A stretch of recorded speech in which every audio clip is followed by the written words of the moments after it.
เนาะหันปลายแดงๆข้างหน้าของเมกามาร์กเนาะของเครือข่าย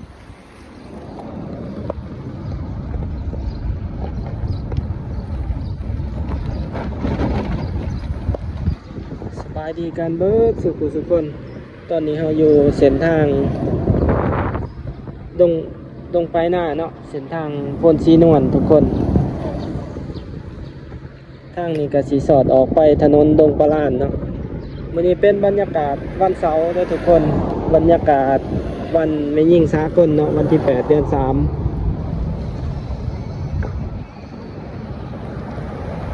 พาทุกคนมาเลาะเขตนี้เนาะเขตพนชีนวล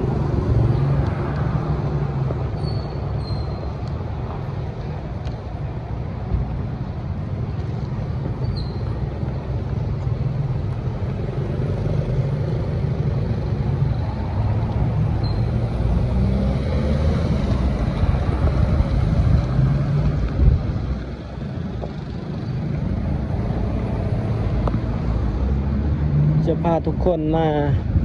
หาดน้ำเนาะหาดชาที่ว่าเปิดใหม่อยู่ในเขตนี่เห็นเขาเจ้ารีวิวกัน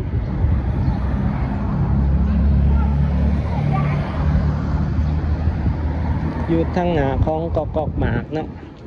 เดี๋ยวไปเบิ่งกัน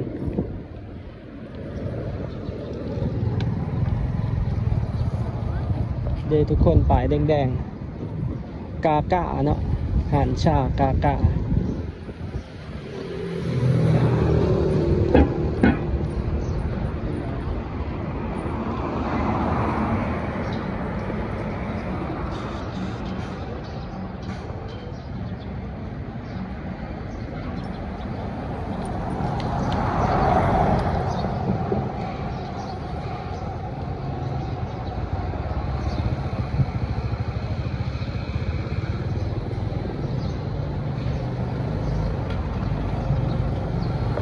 เดี๋ยวไปเบิ่งกันทุกคนอยู่ทางหน้าเนาะหันปลายแดง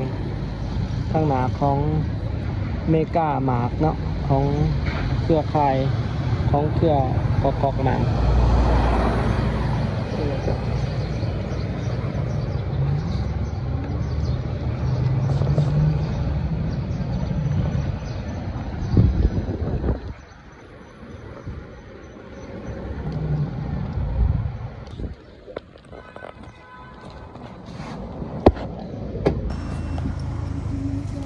เขาไปแม่น่ะโอ้คนร้ายเว้ย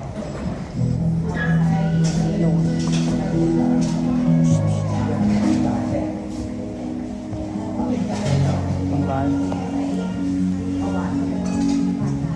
เป็นอาหารชานมไต้หวันเนาะเป็นแบบชานมไต้หวันเดี๋ยวเบิ่งเมนูกันทุกคนวันนี้จะมากับแอนนาคือเก่า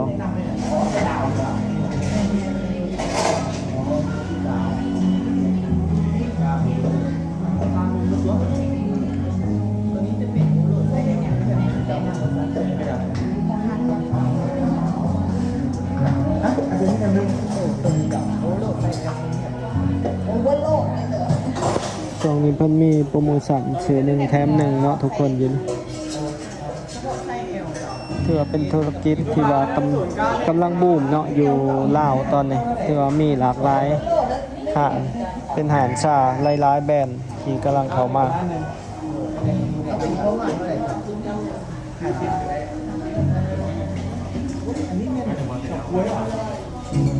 น้ำมือสวยว่ะกูได้ซื้อแบบนี้ละ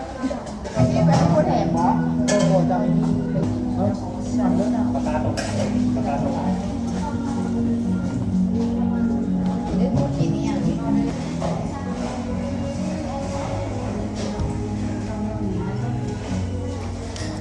เป็นแบรนด์ใหม่นะทุกคนที่กำลังเขามาเปิดอยู่นี่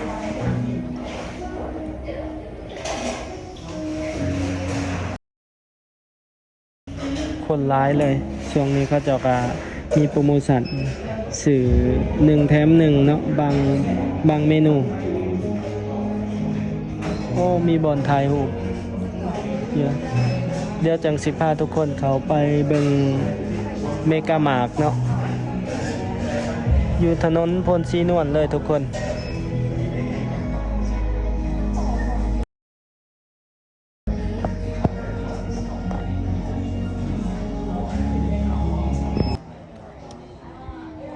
เดี๋ยวไปสั่ง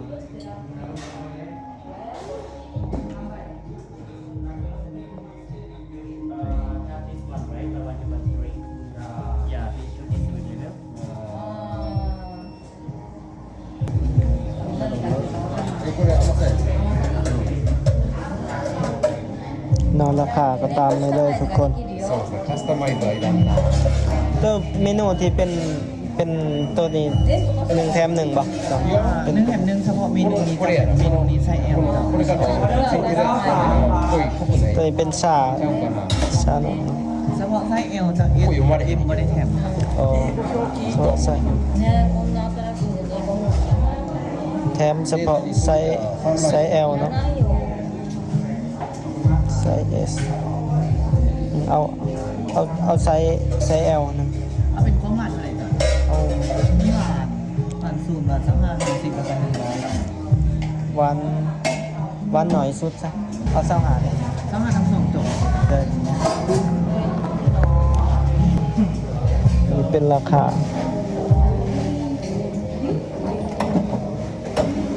อันเลขออเดอร์ที่ เบิ่งหานทุกคน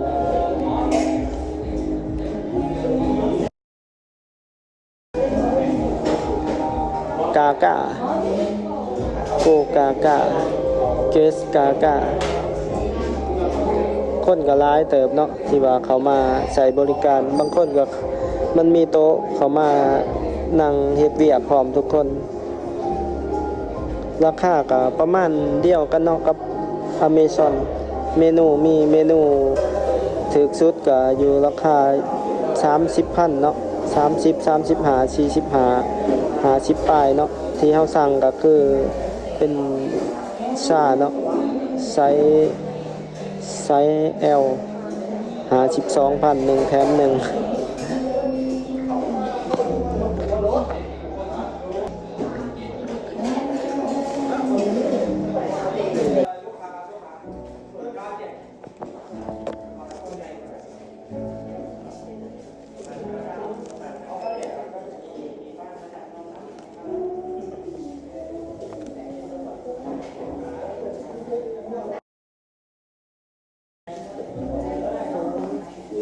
เก่าๆมาไซส์ใหญ่เลย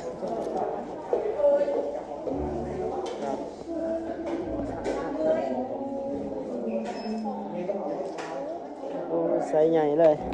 1 แถม 1กินเบิร์ดจีว่าคนหน่อยบ่เบิร์ดเขียน1 แถม 1ภาชนะของเขาก็โอเคเนาะ ฮะทำไมอ่ะ ภาชนะของปลาบอลเนี่ยของบ้างนี่นะ ฮะ นี่ดิเครื่องเขาจะโป้งใส่นี่เฮ้ยยับเด้อปลาสิทายหูให้เด้อบรรยากาศเพิ่นตกแต่งหารก็งามเนาะ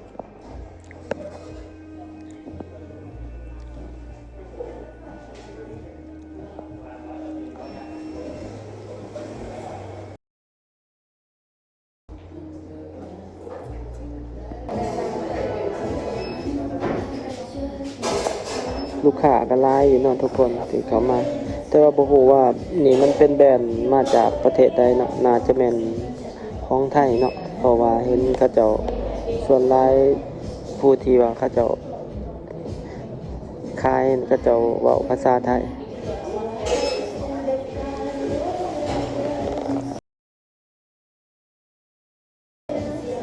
อยู่ถนน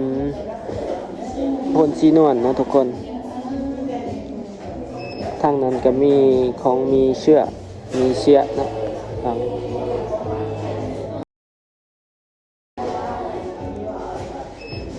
เนาะทุกคนเป็นแบรนด์ห่านนำชาของกากะเนาะมาตั้งอยู่ทางข้างของเมกามาร์ทเดี๋ยวทุกคนอยู่จุดเขตที่ว่าเป็นค่อนข้างว่า เป็นเขตเศรษฐกิจเนาะอยู่ในเขตนี่เป็นบอนถ่ายรูปบอนนี้เป็นบอนถ่ายรูปทุกคนถ่ายรูปงามเด้อวัน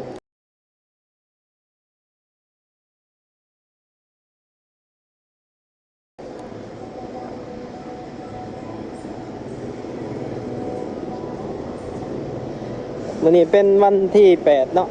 จะน้อยก็ยังสิเข้าไปที่ไอเต็กอยู่แวะเข้ามานี่ก่อนโอ้คนก็หลายเนาะมีอาหารหลากหลายเนาะอยู่นี่เป็นอาหาร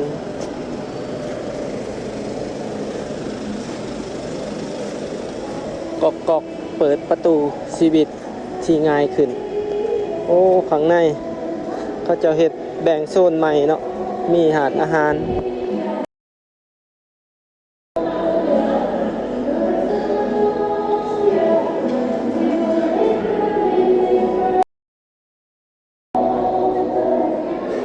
มีฟู้ดคอร์ทนำ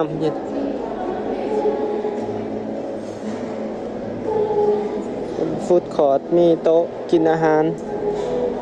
ในเขตนี้มันมีออฟฟิศบริษัทหลายเนาะในเขตนี้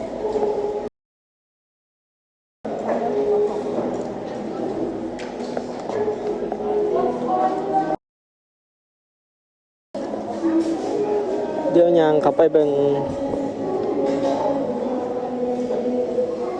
ซูเปอร์มาร์เก็ต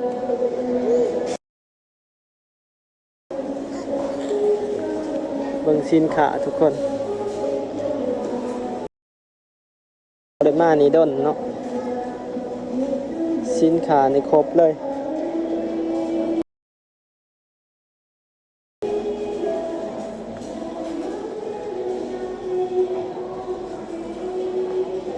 เป็นแบบซูเปอร์มาร์เก็ตเนาะเครื่องครบทุกอย่างมีเบิดเครื่องใส่ต่างๆมีฮอตสินค้าไอทีเนาะ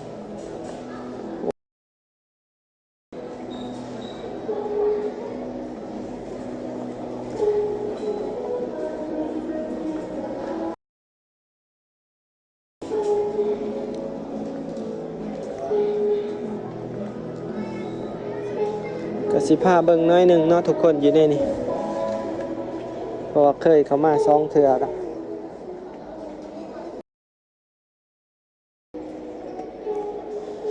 ส่วนใหญ่อยู่ในนี่จะเป็น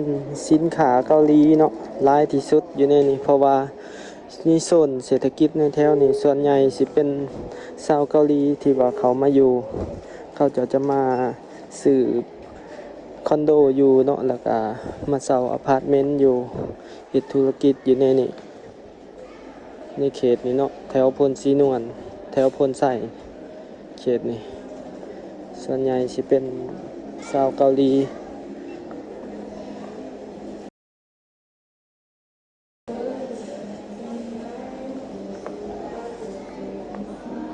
มีทุกอย่างเนาะสินค้าอยู่นี่นับตั้งแต่เครื่องดื่มอาหารสดอาหารแปรรูปเหล้าเครื่องดื่มต่างๆก็สิประมาณนี้ทุกคนสำหรับในคลิปนี้เนาะพามาเบิ่งธุรกิจหาดน้ำเนาะหาดน้ำซ่าที่กำลังขยายตัวอยู่ในเวียงจันทน์เนาะมีหลายแบรนด์ที่เขามาแข่งขันกันเนาะบอกว่าสิเป็นมีเชียบินซุนกากะหลายๆอันเนาะเอาไปดงโดกในเฮาสิเห็นหลายแบรนด์เลยเลียนกันก็สิมีอยู่ประมาณนี้เด้อทุกคนสำหรับในคลิปนี้เนาะถ้าผู้ใดมักหรืออยากสนับสนุนกันก็อย่าลืมกดไลค์กดแชร์กด Subscribe เพื่อเป็นกำลังใจให้กันเด้อทุกคนตอนนี้บ่าวแม่นไส้ก็ต้องขอกล่าวคำว่าขอบใจแล้วก็สบายดี